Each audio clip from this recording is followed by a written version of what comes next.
Welcome back to the Inside the Rink podcast, episode 67. Today we are going to talk about the Laurent Brossoit trade, Dougie Hamilton chaos in New Jersey, some extensions handed out over the week, the midseason awards, and so much more. But first, let me welcome in my co-host, Conrad. Conrad, how are you this week? Chris, it's been a great week. The weather, it's N plus temperatures in January in Manitoba. That is a sentence I didn't think I'd be saying right now, but here we are.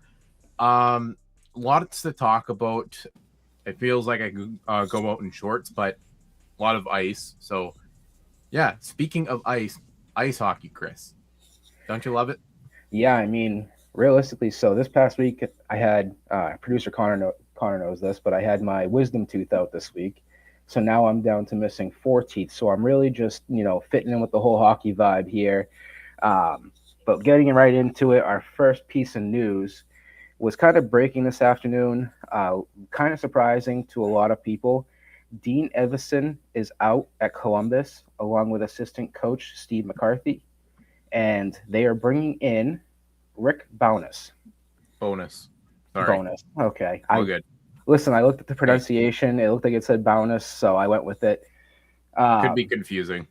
Columbus right now is tied for last place in the Metro at 19. I'm sorry, they're in last in the Metro, and they're tied for last in the Eastern Conference at 19, 19, and 7 with 45 points.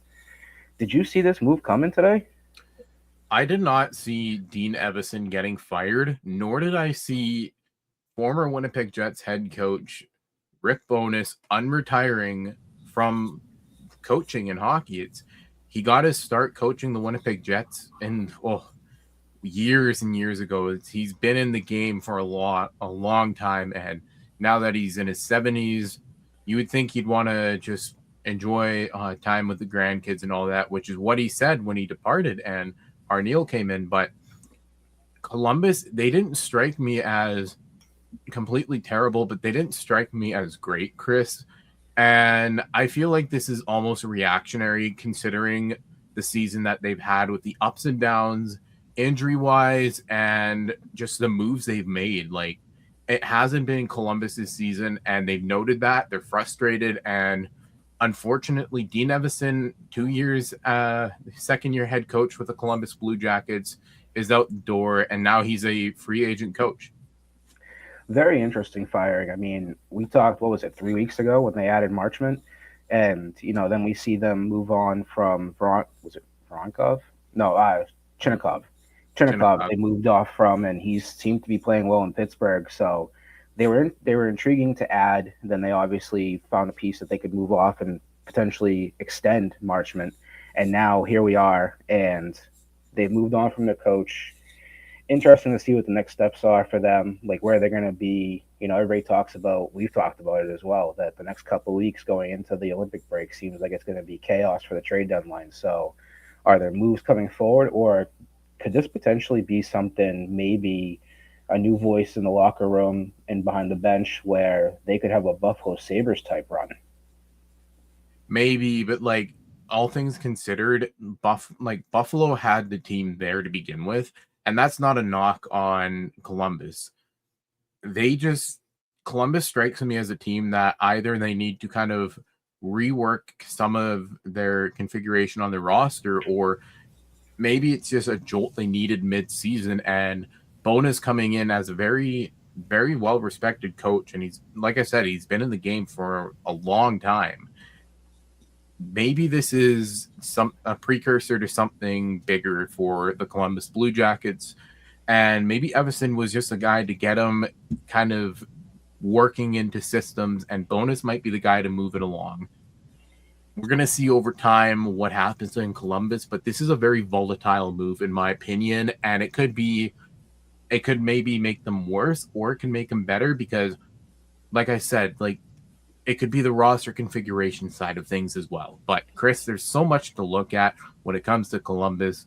And I feel like when they start to decide on what their season's looking like, that's going to be where it solidifies them in the standings.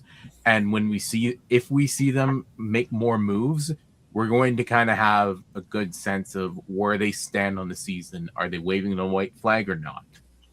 The one thing that really intrigued me about this was, and doesn't I don't see it very often. I don't know if you have, but typically coaches getting fired after a win. Now, this firing may have made more sense coming off Saturday's 4-0 loss to the Avalanche, but the firing comes today on Monday, January 12th, after they just beat the Utah Mammoth in overtime last night.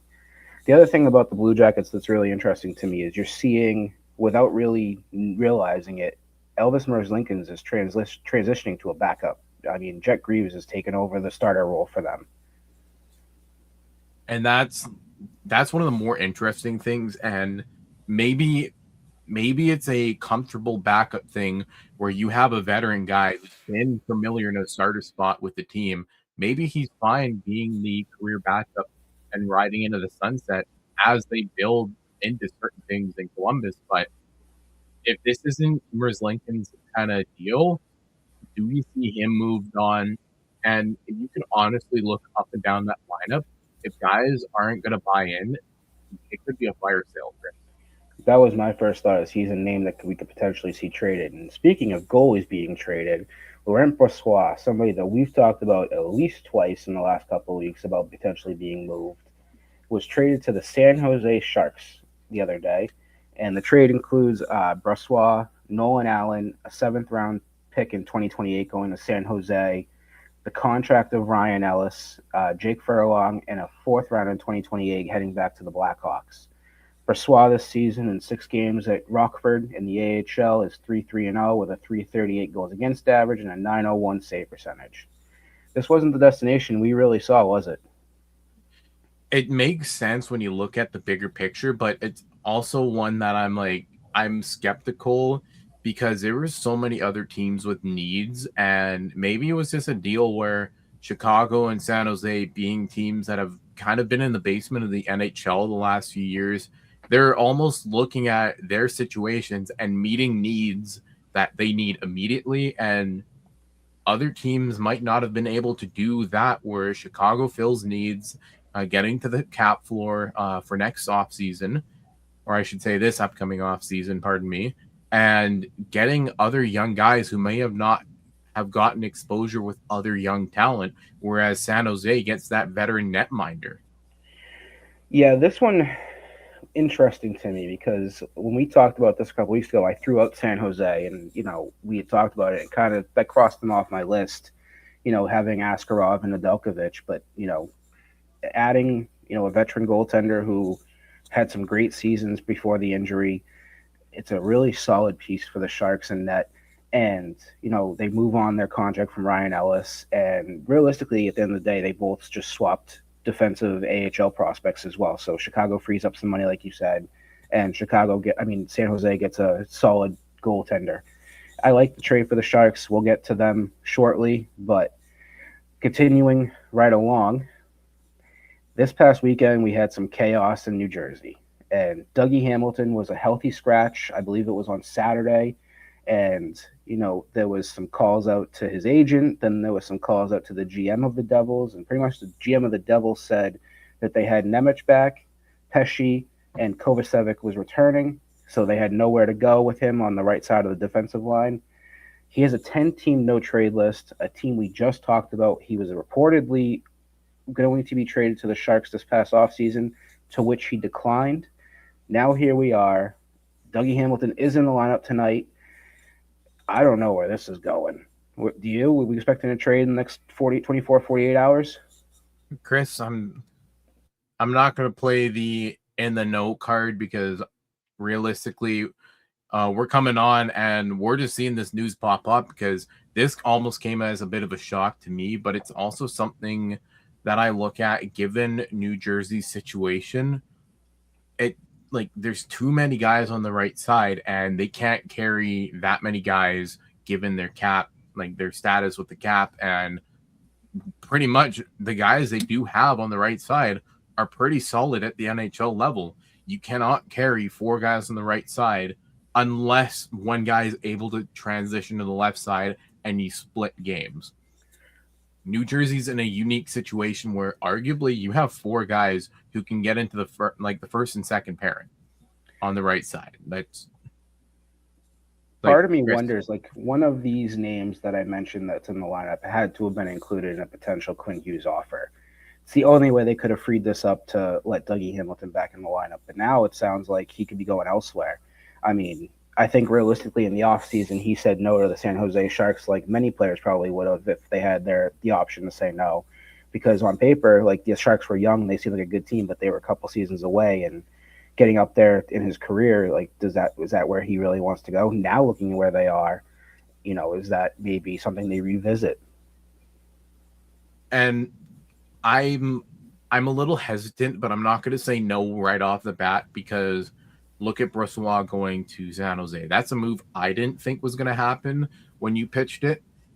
I'm going to stay open-minded to that being a possibility, given there's opportunity, but it's also a situation of maybe it's a necessary change of scenery for Hamilton, because where he's been in his career, and you look at all the teams he's played for, New Jersey, one, it's kind of been a fit, but once that jam started to happen, it just created so much that, okay, guys have to sit games and look, it's becoming you pair these guys against other teams and you see what you have and you take stock on who's the better guy on a nightly basis.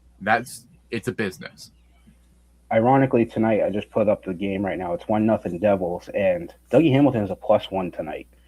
I also wonder if him sliding into the lineup for tonight was, obviously they don't need to, but maybe a little bit more of a showcase to another team. Like, hey, here he is. He's playing. He's fine. He was healthy scratched. There's no like injury that we're hiding. Here he is. He's available. Do you want him? And seeing if the offers come in the next 48 hours, and that way they free up their roster a little bit to not have this issue. But we'll see. It's going to be something to watch. I think maybe definitely over the next 48 hours, if not by the next week for sure. Moving right along here, we had some extensions over the past week. The Stars extended Justin Ritzkovi to a 2-year, $1.9 million deal, $950,000 AAV. In 44 games played this season, he has 14 points on 7 goals and 7 assists, and he's a -4. The Blues extended Philip Broberg to 6 years and $48 million deal, $8 million AAV. In 46 games this year, he's got 15 points on 2 goals and 13 assists, and he's a +1. And Blake Lizotte has extended by the Penguins to a 3-year, $6.75 million deal, a $2.25 million AAV. In 35 games, he has 10 points on 5 goals and 5 assists, and he's a +6. Any of these three really kind of surprising to you? Broberg, right up. I'm just blunt. Given the way that St. Louis have been, like, they've been up and down the last few years, this is one that I didn't see coming. But he's been a fit since he joined the Blues on an offer sheet. So that was one I looked at and I said, okay, the term and the AAV, it's kind of surprising to me, but given the fit, why wouldn't St. Louis make sure it's something that they can a piece they can hold on to and doesn't bite them later on? The Blues certainly are locking up their decor. Now, correct me if I'm wrong. I believe Cam Fowler was extended also this season, which I believe he was. At least one of them. I forget. I thought it was Fowler, but to me, it just seems like they might be moving another defenseman as well. Maybe I just took a look, and yes, he was extended this season. Is he the only one? $6.1 million for the next 3 years, and he's the only one. That I see, yes. Okay, I'm just wondering. So, like, a name like Justin Falk pops off to me, and the other thing that I kind of think about with the Blues here is they got hot for a little stretch. We saw it last year with them where they had that hot streak to make the playoffs. They got hot for a little while this season. They climbed up to a potential playoff spot, and now they've fallen back down. They're a team that's interesting to see because we talk about one name every single year when it comes to trades, and that's Jordan Binnington. And with them having their fall, it's intriguing to see what direction they go. Obviously, they're continuing to build their core and keep the pieces around that they want. A name that we're going to get to in a little while. They re-signed Toropchenko. I believe it was last week they had that extension. Yeah. So they're continuing to just extend the pieces that they want to hold on to. And obviously, I think they're going to see some big moves coming with them, with the pieces that they don't want to hold on to and build that core going forward. You kind of hit the nail on the head there, Chris, but like I said, the volatility of certain teams, St. Louis is one of them, given they're 7th in the Central Division. And I look at the way that they've played and how they've stood out for a while now. When they're good, they're great and they click as a team. But when they're not on their game, it's very hard to watch sometimes. You're still muted, just a heads up.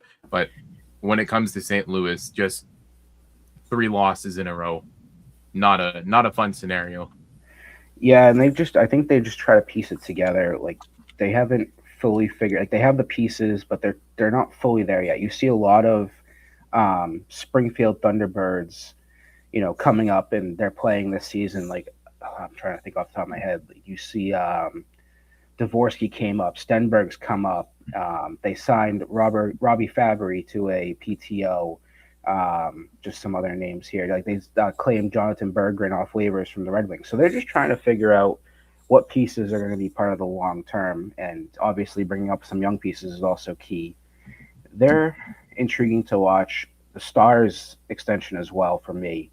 I like that one. I mean, it's not much money for him, and you keep a guy who is produced in your bottom 6 this season and is a key piece to what you're building. We talk about the Stars almost every other week with what they're at and where they're sitting in the division. Like we talked about them last week with their struggles. That seemed to have changed, and they've had injuries. Sagan's out for the season. Jamie Benn has been out. He's day-to-day still. Extending Ritzkovi is a key part to that team. Yeah, and Dallas, they're 12 points back of first in the Central, but it's a never say never thing because it seems like Colorado has been more prone to being shown as human if you take them into overtime. Yeah, and they have, like we said, they have that option too with the goalies. So when we talk about Ottinger's a great option, I mean, he's potentially going to fight Hellebuck for that starting job for Team USA. And then Casey DeSmith has come on really well this season where he's seeing more playing time because of his play. But speaking of goalies, over the last week, the injury issues have popped up again for some more goaltenders. And Carter Hart, he was helped off the ice the other night, and he's now week to week. He has played in 12 games since returning to the Golden Knights in early December. He's 5-3-3 with a .328 goals against average and an .871 save percentage. The Vegas Golden Knights are currently without their starting goalie, Aiden Hill, but they're expecting him back at some point later this month. Right now, they're rolling with Carl Lindbaum and Akira Schmid. And this is a team. I'm pretty sure it's Schmid. It's funny because I saw when I was looking at the pronunciation that Vegas fans chant Schmid or Mead, and he apparently came out and said he prefers the kid version. So Schmid is correct from what it sounded like. But Vegas to me is a team. We did the Pacific Division preview that I thought on paper was hands down one of the best teams in the league, and I thought adding Carter Hart was key to them. Obviously, things haven't exactly gone great for him in his first 12 games, but Vegas just seems to roll out goalies, and it's no problem. And obviously, that's a tribute to what they have offensively as well. Yeah, and Chris, I just want to say this about Vegas is like their cutthroat organization. We know that. Just seeing what they've done, rebuilding their roster and moving things around, they will move on from a guy if they're not performing, or in other guys' case, if they need to ditch salary cap, there's really no limitations unless you are their absolute number one guy. And Vegas, like you said, they have no problems with goaltending. So I don't see how this one injury is going to prohibit them from having a successful second half of the regular season. Yeah, and I mean, I've seen it a lot on Twitter. Is they're the kings of the point. I mean, they are 21, 11, and 12 this season. So if they lose, other than the 11 regulation loss, they go to overtime, and they're coming away with a point some way or another, which has helped them be in first place in the Pacific Division. Staying in the Pacific Division, another goalie who suffered an injury this past week is Thatcher Demko, who suffered a lower body injury. Has kind of, from what it sounds like from reading tweets today, it's going to start the rebuild for the Canucks. They're looking to add draft picks. They're going to be rolling out Kevin Lankinen and Nikita Tolopilo. Um, Obviously, Kiefer Sherwood's name has come up in trade baits. What other names on this roster do you think we could talk about potentially being traded now? I I have ideas, and it's just contracts and terms and trade clauses that kind of prohibit things.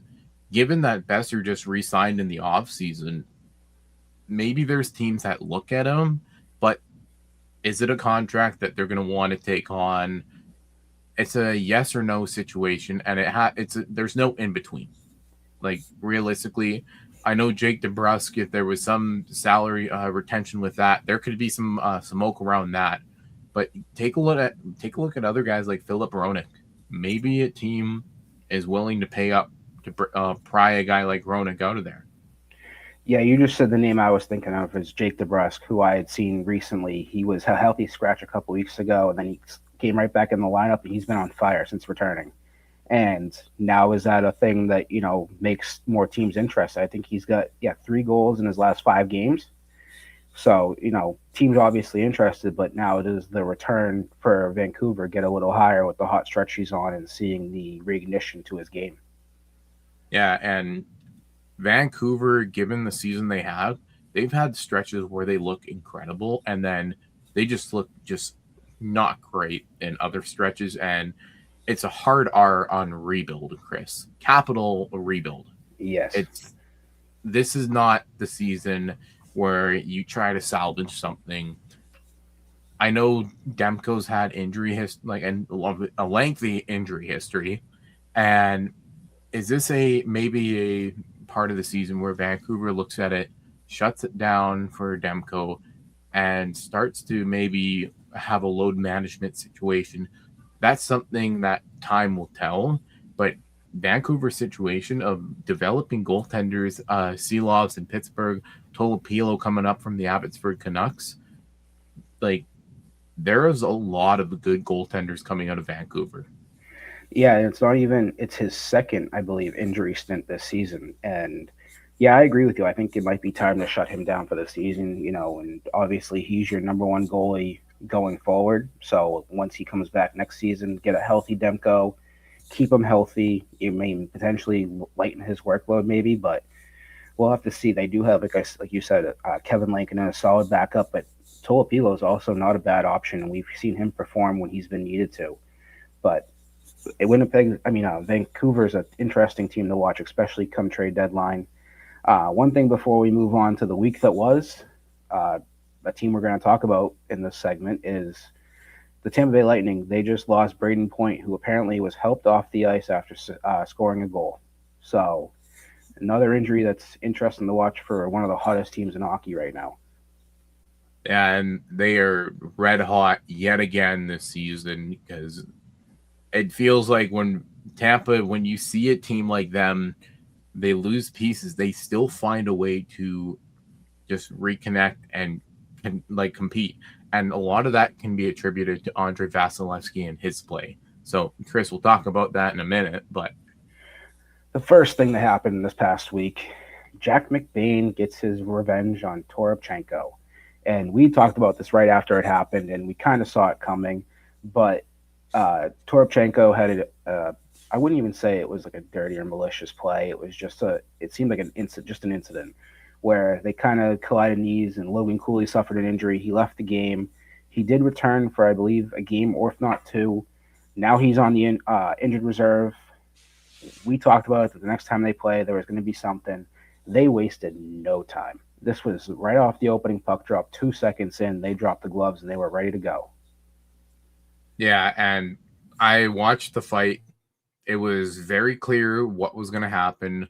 You can see it on McBain's face. You can see it on Toropchenko's face.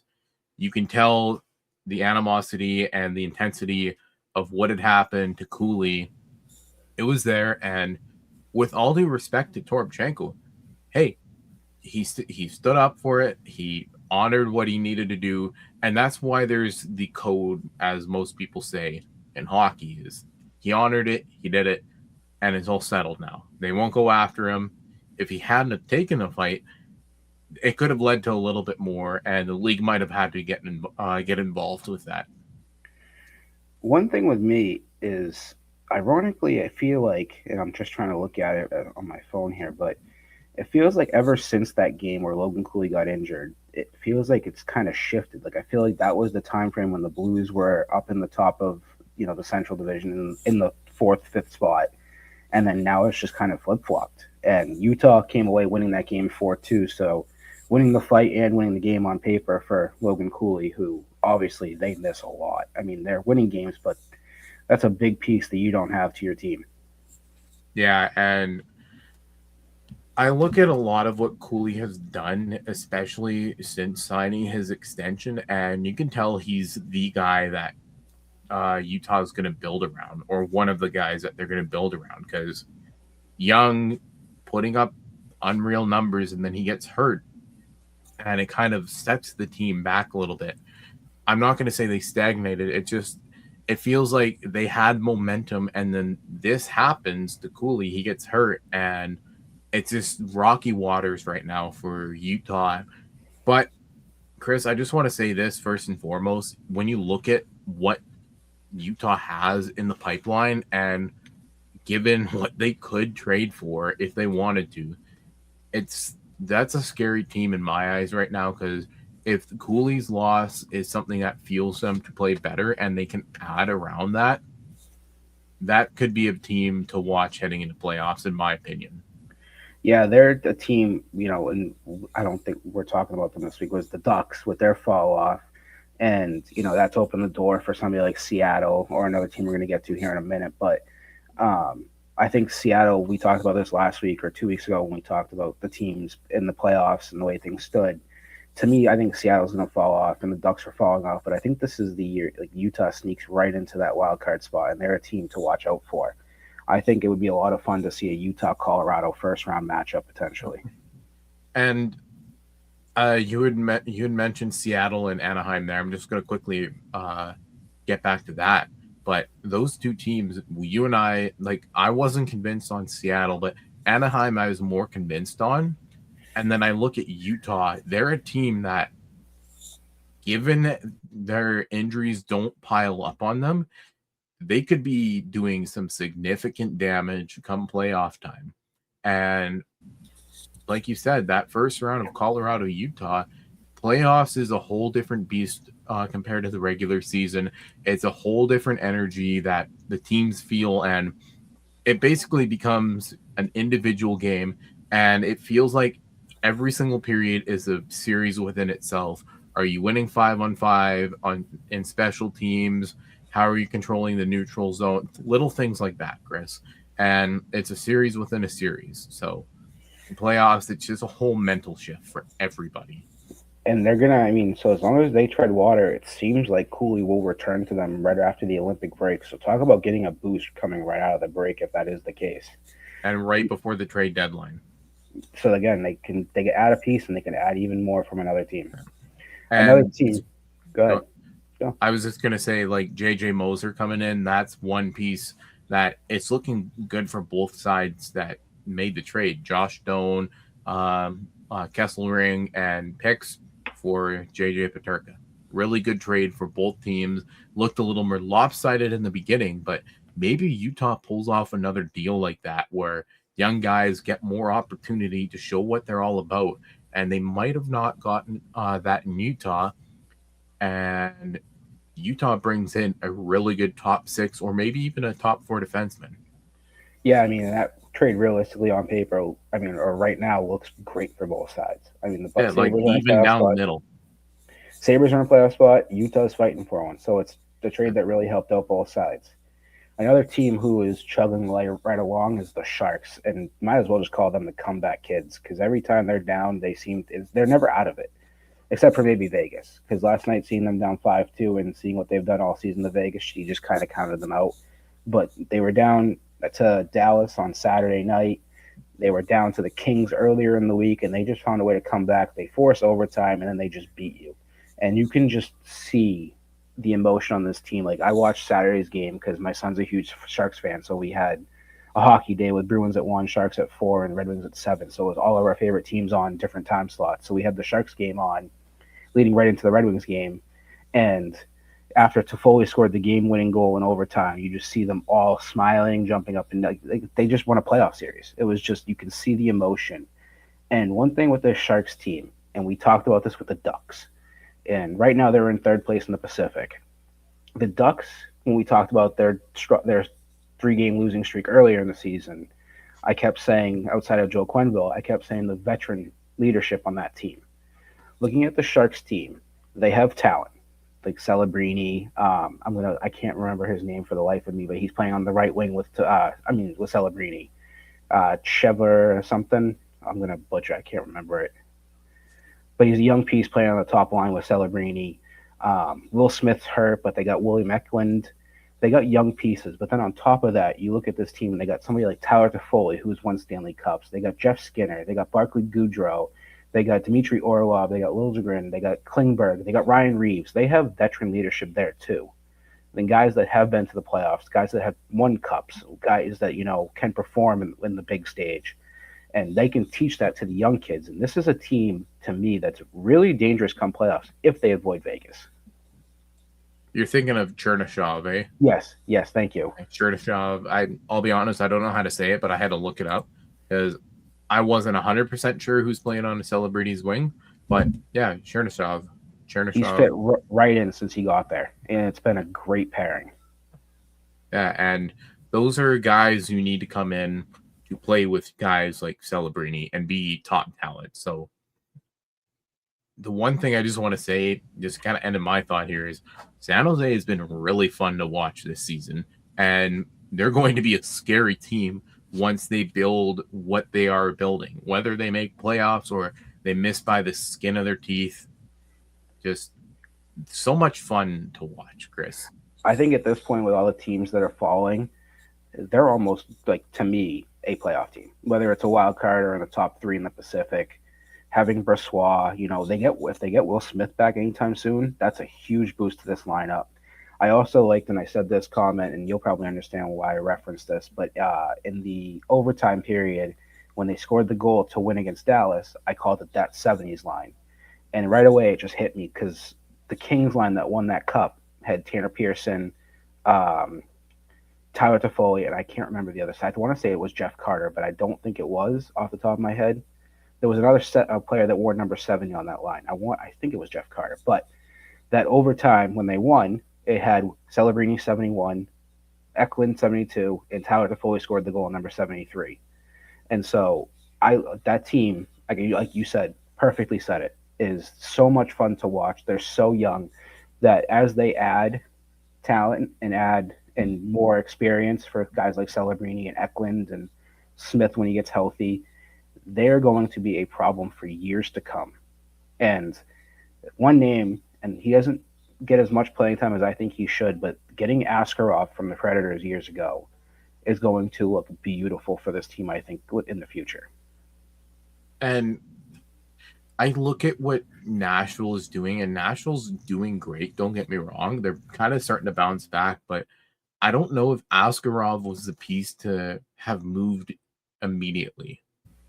And maybe that's going to be something that bites them, because what if you had a 1A, 1B scenario in Nashville for a few years and then you capitalize on that high value? Or maybe Nashville felt like now was the time to make the move. Yeah, and realistically, I mean, the Sharks just seem like the perfect fit. A young team that gets a young goalie that can be their future number one.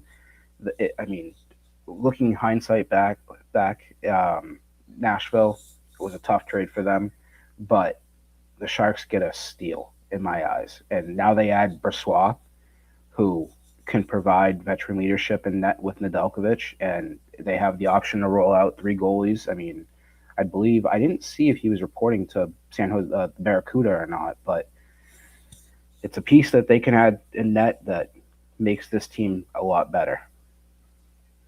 Yeah. Right on with that, Chris.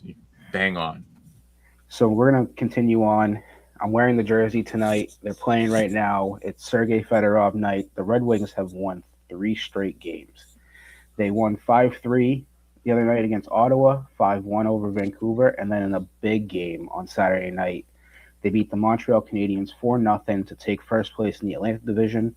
I don't know if you watched that game, but the Bell Center was rocking. It was a playoff atmosphere, and the Red Wings made them quiet. And John Gibson, second star of the week, was a big part of that. One thing with this team, and I see a lot of it out there, and it intrigues me. And I wasn't a fan of it a couple months ago, but Cam Talbot's a name to watch this year for the trade deadline. And that's because of John Gibson and Sebastian Cossa. Cossa this season in Grand Rapids, I mean, Grand Rapids' record is the best in the AHL, and it's setting records for the start that they're They on. are unreal. But in 19 games this season, he's 17-1-1 with a league leading 1.68 goals against average, a league leading 937 save percentage, and a league leading 4 shutouts. And he leads the league in wins with the 17. That could be. I mean, that's your goalie of the future, but he could come up and be the number 2 if they move Cam Talbot. And moving Talbot and addressing the defense is something that I think that would be huge to this team and could help them make a deep run this season. And I look at a lot of what these teams are doing. Detroit seems to have found a nice mix between having a really good AHL team, but also supporting the NHL club well. And you mentioned Talbot being a name at the deadline. What if Grand Rapids gets on a run and they want to keep Costa down there, and you want to keep Talbot as your veteran backup? I think it's something, unless it blows the Detroit Red Wings socks off, I don't see him moving. I think it's got to be.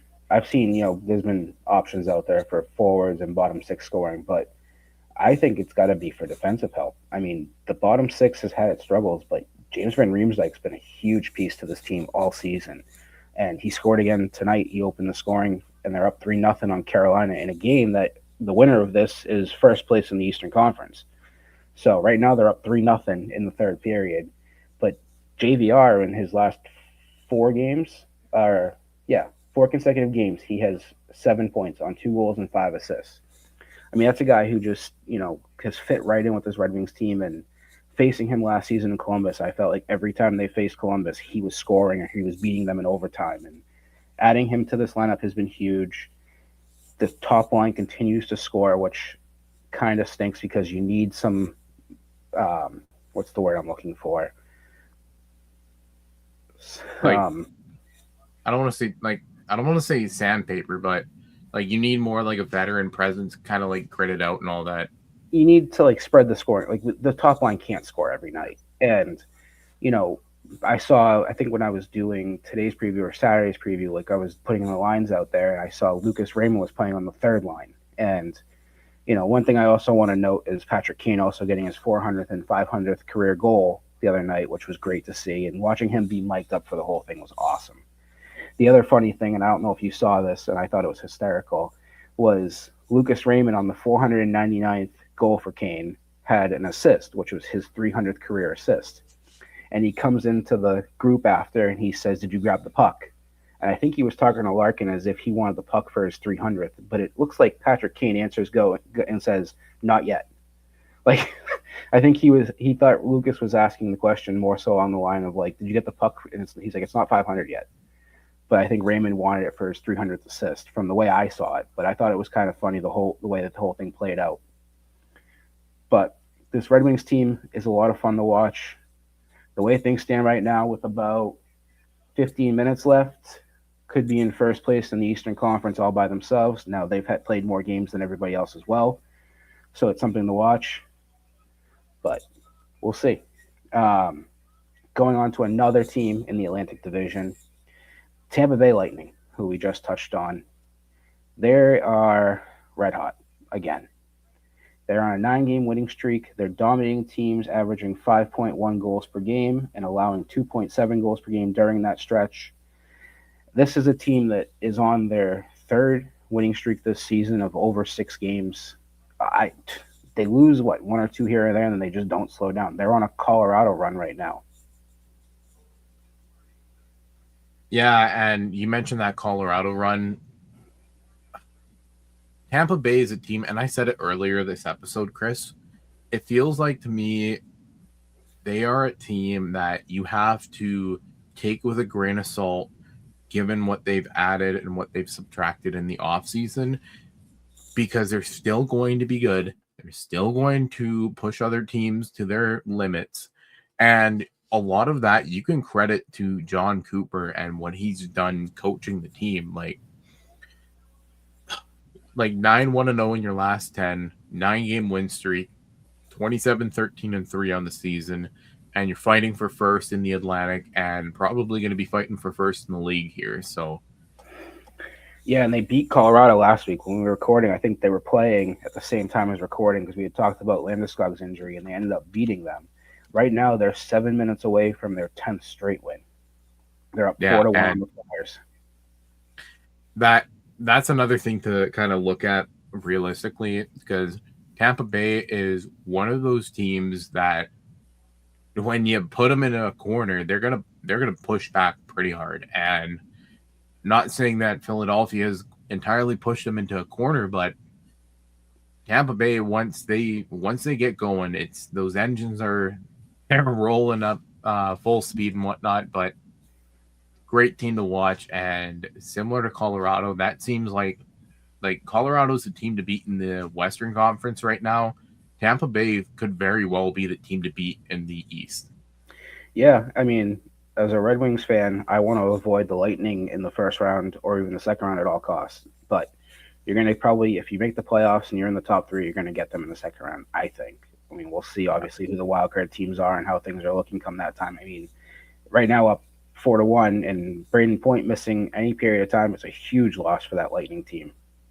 So we'll have to see how things turn out with them. They've outscored. They played the Flyers on Saturday as well, so this is their second game in 3 days against Philadelphia. They've outscored them 11-3 in those two games as things stand right now. Another team who is red hot right now is the Maple Leafs. Here they come, and they've won 5 of their last 6, 7 of their last 9. They're at 51 points. They sit 1 point back of a playoff spot entering tonight's play. They got a tough one as they play the Avalanche. They also have a tough stretch where they're going to face the Avalanche twice in the next couple of weeks. They got Vegas twice in the next couple of weeks. They face Utah, Minnesota, Detroit, and as well as Winnipeg. This is your time to show. Are you a for real team? Are you a playoff team? I think a lot of this can be attributed to Austin Matthews, his play recently, and Matthias Michelli is showing why they acquired him. Because Michelli, when he was in Utah, very fun player to watch. And given that he's been given some breathing room, he's actually shown why they kind of realistically brought him in to kind of fill half the void off the Marner loss. I'm not saying he's going to come in and put up 100 points in a season, but if he puts up 60 in Toronto, that's pretty much the bar that was set when they acquired him. And realistically, Chris, when you have two guys, they're on a hot streak and they're really helping out their team, great. Look at their goaltending too. Like, they're getting phenomenal goaltending right now, and it's solving a lot of problems for Toronto, given that the goaltending has been a question mark all season long. And once this team starts to figure it out, they've had that adversity put behind them in the first half of the season. Maybe that's something that helps them push forward, and maybe they make a deep playoff run because of it.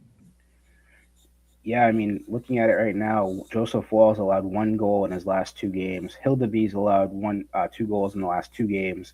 Another big thing for this team, as they're starting to figure things out and come back to potentially fighting for a playoff spot, is they just got William Nylander back, who returned on Saturday against the Canucks. And in his return, he had a goal and 2 assists. Like, he just came right back into the lineup and doesn't miss a beat. So a team that's hot adds a player like we talked about with Utah getting potentially Cooley back. You add William Nylander back to this lineup, and here they come. And they're going to be a problem, I think. Obviously, a tough stretch, so this is your time to prove it.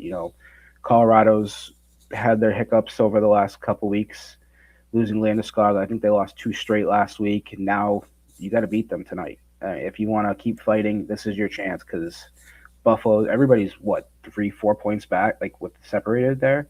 I mean, yeah, Buffalo's 52 points, Capitals 52, Bruins 52, and then the Penguins are tied with them at 51. Panthers are 2 points behind them. The Devils are 5 points behind them. Like everybody's just stuffed together right there. So if you really want to be a playoff team and you want to fight for a wild card or one of those 3 spots in the Atlantic, this is your chance to really prove yourself. And yeah, like you kind of hit the nail on the head there, but Toronto getting back into that playoff contention spot, whether they make it into the wild card or somehow claw back into the division, this feels like a whole other team to watch at the moment. And they found their stride, and the questions that surrounded them earlier, because the Toronto market is a very tough market for them. But yeah. Look at what they've done, and Berube's bounced back and kept this team afloat. Yeah, it's funny because we were talking about potential pieces to move just not too long ago, and here we are, and they're fighting for a playoff spot. It's wild how everything with this season and compared to other seasons, it just feels like it flips so quickly. Like you talk about a team and then they're out of it. Like we talked about the Ducks for a majority of this season, almost every other week, and they were fighting and fighting for the playoff spot, and then all of a sudden here they are, they're free falling in the Western Conference. We talked about the Maple Leafs and them firing Mark Savard and them struggling on the power play, and all of a sudden now here they come up the standings. Producer Connor wanted us to jinx the Bruins. They started to fall a little bit. Here they are back up fighting for a playoff spot. It's wild, like all the wild card teams that continuously could to change, whereas you see like the top 2 teams in almost every division just seem to stay the same. Yeah, and realistically speaking, if Toronto gets back into that back into the Atlantic, Chris, I don't know what a team can do to kind of stop that momentum. Because if they hit another bit of a losing spell right before playoffs and get back onto a winning stretch, that could mean some problems for other teams. But that remains to be seen, and who knows? Toronto might be able to pull something off that we haven't seen in a very long time. Don't know. Maybe the ITR curses that too. I'm just looking at the standings right now and just thinking about it, and the way things are right now, I love it. But I would love to see Washington flip with Philly, knock Philly out, put Toronto in, and have Toronto, Tampa first round, Detroit, Montreal, and then have Buffalo, Carolina, and then Islanders, Washington. I feel like that would be such a fun first round of hockey. Teams that can battle it out, teams that you haven't seen in the playoffs in a while in Buffalo and Detroit. Like that would just be a fun first round. But that's just me spitballing as I'm staring at the standings right here to my right hand side. Yeah. But let's have some fun. It's now the point of the midseason. We should have done it last week, but I completely didn't realize, and I don't think you did either, that we were officially at the halfway point. But let's do some midseason awards. We're going to start with the Hart Trophy. And who do you have right now winning the Hart Trophy? I'm going to say Nathan MacKinnon, considering what the Colorado Avalanche have done this season. They've been really impressive all year long, and I want to say 95% of that is off of what Nathan MacKinnon has done offensively for the team. Just also look at how they're playing. Is they're swarming guys, and like when they are clicking, they're a fun team to watch. We've said that a lot today. But Colorado, when they are on their game, they're a hard team to beat. And I know there are a lot of people Stanley Cup favorites for this year. Yeah, I'm right there with you. MacKinnon. I mean, Colorado's the best team this year. To me, the MVP. And they're blowing teams away. Like their points. Like I looked today, I think Dallas is second in the overall standings, and they're 12 points ahead of them.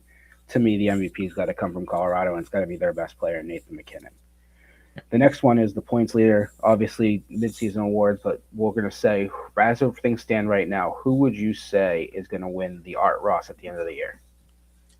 I'm going to say Nathan McKinnon again, but I can see Macklin Celebrini also challenging for this and it being a very tight race for the Art Ross. This is an award that if a guy can rack up enough assists, they can beat out a guy who puts up 50 goals in a season realistically. So it's not entirely out of the question, but I'm gonna say Nathan McKinnon for this one again.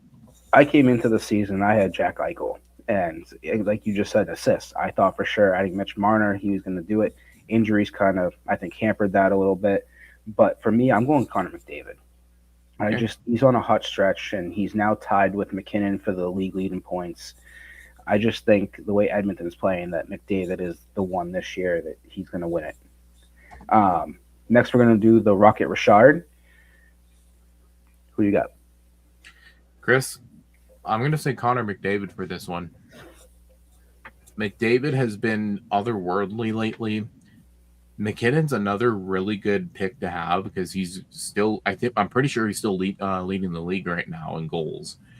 But McDavid, when he can change a game, and we've seen that time and time again, and Edmonton being a little more thin on scoring, if McDavid can crank it up and somehow contribute to more on the ice, whether it's power play or 5-on-5, that could be the difference for this one. I don't think this is going to be as tight of a race once the season gets into 70 games, and we're going to have more of a clear picture on who's where.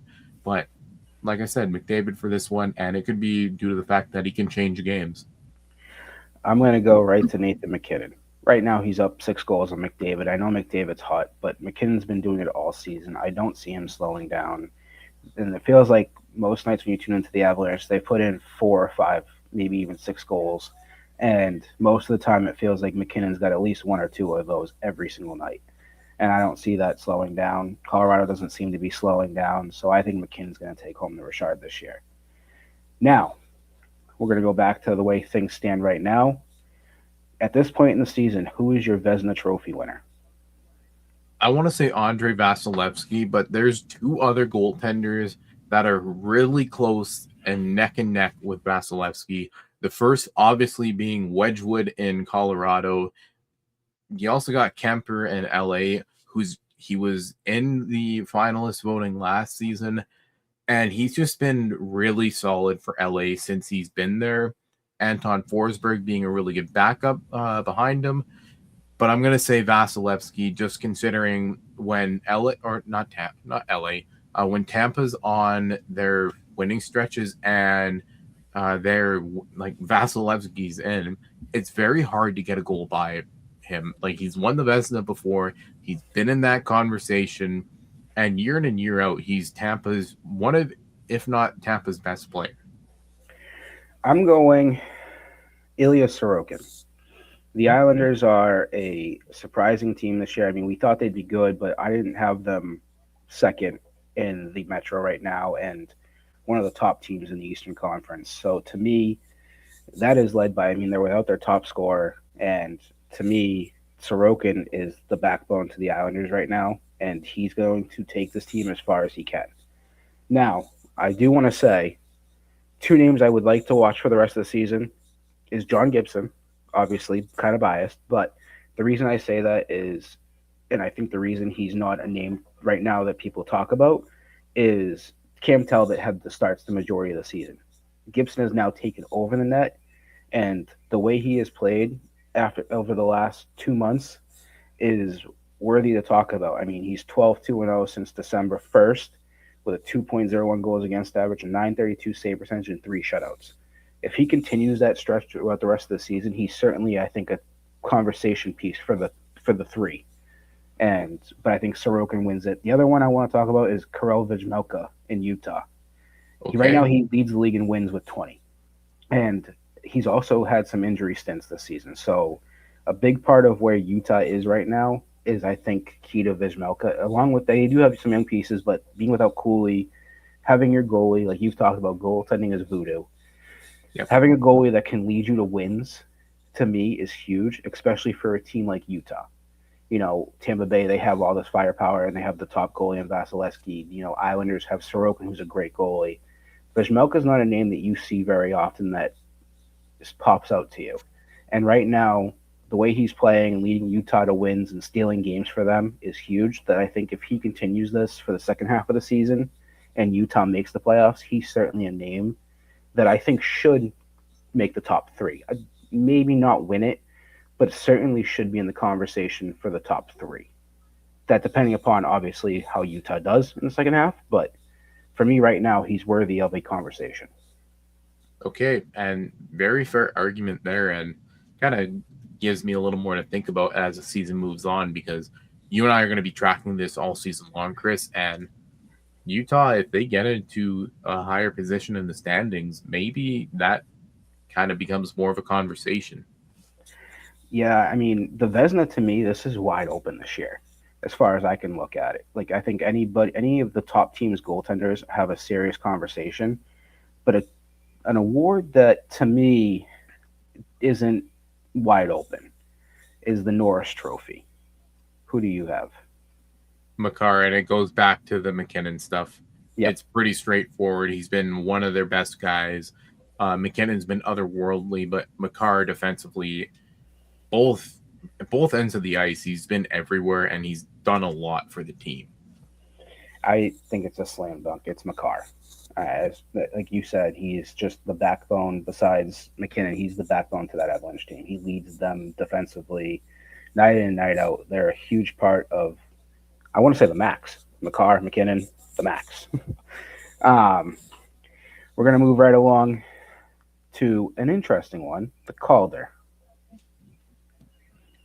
This is one that you and I had talked about at the start of the season, Chris, and I had said Ryan Leonard, and don't get me wrong, I've been relatively impressed from what he's done for the team. I'm going to go with Matthew Schaefer. All things considering, he's been game-changing in his first NHL season, and you don't see a lot of that nowadays. Yeah, I've gone back and forth with this one. Right now, it is Matthew Schaefer, but I think come the end of this season, I know Demidov is there, but Jesper Wallstead to me is, like I said, right now I have Schaefer. I think Schaefer is the Calder that right now, but Wallstead is in the top five of almost every category for goaltenders, and the Wild are one of the best teams, and I believe they're third overall in the league. Yep. So that's a big part of Wallstead. I mean, he's got a 228 goals against average and 928 save percentage. He's tied with Sorokin for the league lead in shutouts with 4. So he's cooled off a little bit from when we had that hot start and we talked about it. But for me, if Minnesota continues their play and Wallstead sees more playing time, I very much think that he could be the one that takes home the Calder this season. Okay, yeah. The next award we're going to go on to is the Selke. And there's no Alexander Barkov this year. So this is a wide open award. Who do you have? Well, if you go back to my season predictions piece and what we had done, I had Barkov, and well, that was derailed. But take a look at what Jack Eichel and Mitch Marner have done. They put in an impressive body of work, but Chiarelli and Tampa Bay, like that's another player that it makes me wonder who's going to win it, and I think that's the final 3 this year: Eichel, Marner, Chiarelli. But I'm going to say Marner this year because mostly off the fact that one, they made him a center when Eichel got hurt, and they've been kind of reluctant to move that around.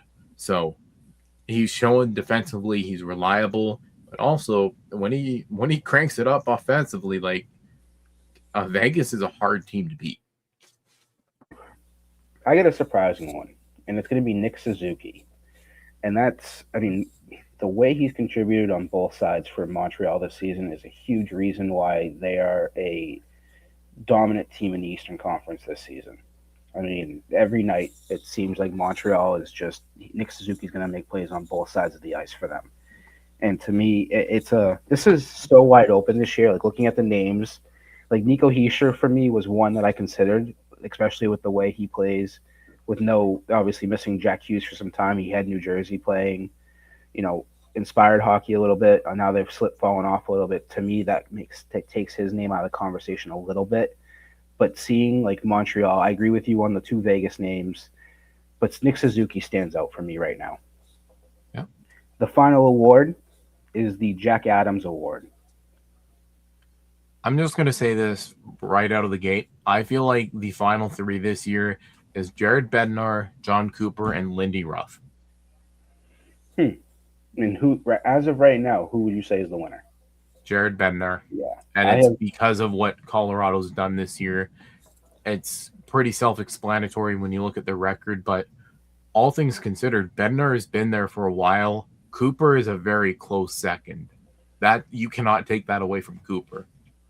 These are two teams that year in and year out, they're very strong, but all things considered, Colorado's taking it to another level this year. And when you look at where they could be going in the playoffs, when you are circled as a team in your conference as the team you have to beat or the one you got to compete with, that speaks volumes to what they've done.